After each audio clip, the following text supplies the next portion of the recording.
இந்தியை யாரும் திணிப்பதில்லை. அதாவது 1ஆம் வகுப்பிலிருந்து 8ஆம் வகுப்பு வரையிலும் தான் இன்று இருக்கக்கூடிய சென்ட்ரல் போர்டு செகண்டரி எஜுகேஷன் கூடிய கூட 8th வரையிலும் தான் இந்தி கற்றுக் கொடுக்கிறார்களே தவிர 9, 10க்கு பிறகு அந்த இந்தி என்பது கிடையாது.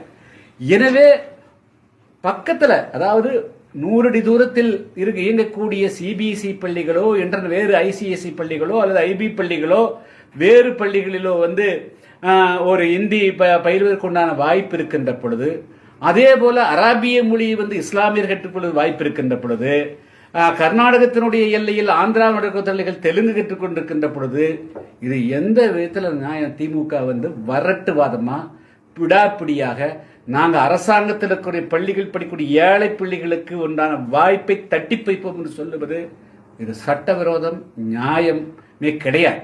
திமுக உங்களுடைய கொள்கைகளை, வரட்டுத்தனமான கொள்கைகளை நீங்கள் மறுபரிசீலனை செய்யணும். அது இன்றைய காலகட்டத்துக்கு உதவாது. இன்னும் சொல்ல போனால், யாராவது நீதிமன்றத்துக்கு போனால் திமுக அரசை கலைக்கக்கூடிய சூழ்நிலை கூட உருவாகலாம்.